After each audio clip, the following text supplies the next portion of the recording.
everybody. I'm Lori Pinhorn, social worker and holistic nutritionist. Hi, I'm Lisa Pinhorn. I'm an adult educator, a pivotal response therapist, and an autism mom. And we are the creators of Feeding Futures. And we are back with another video blog about food journaling.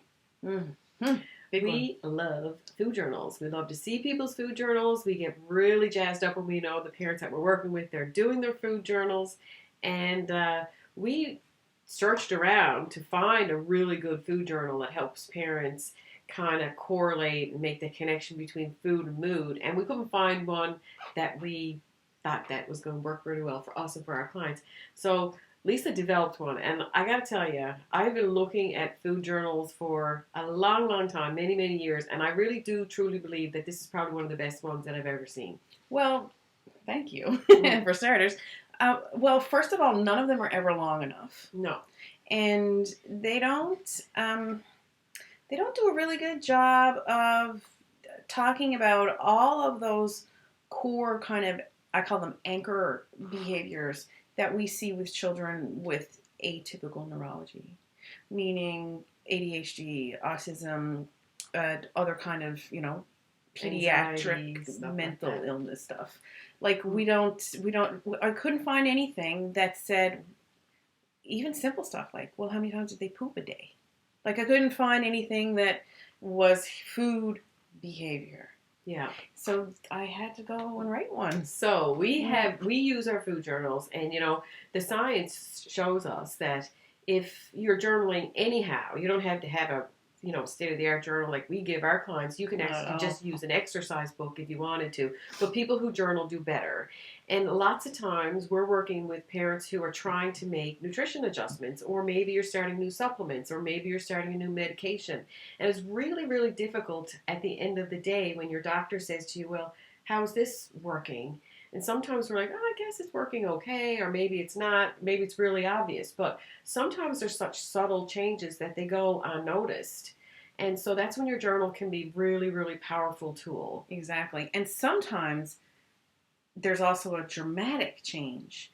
We've seen situations with parents who started with us in the first few weeks, and the journal is no sleep, no sleep, no sleep, bedtime anxiety, and then suddenly we start a new supplement and they go, they're sleeping. Yeah.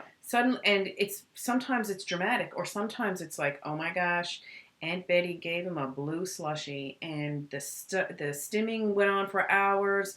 The anxiety went on forever. It rolled into bedtime.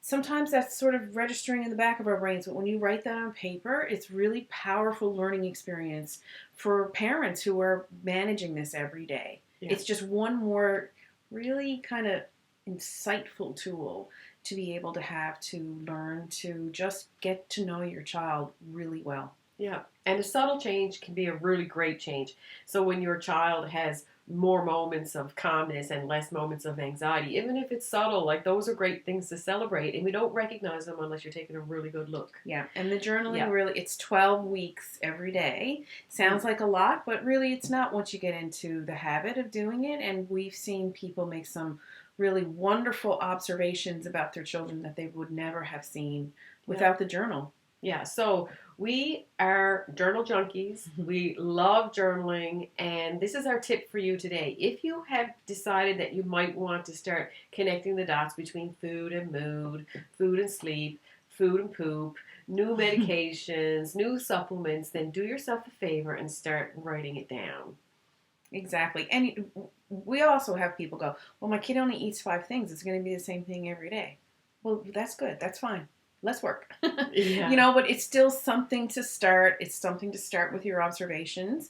And you know what? I bet you think your kid eats 5 things, but I bet you they eat a little bit more when you start writing it down. Yeah. So you never know, and you can't make adjustments to stuff you don't know. So This is the beginning of really increasing your awareness around food, mood, and all those other connections. So break out your journals. That's our tip for the day. Have a great week. Bye. Bye.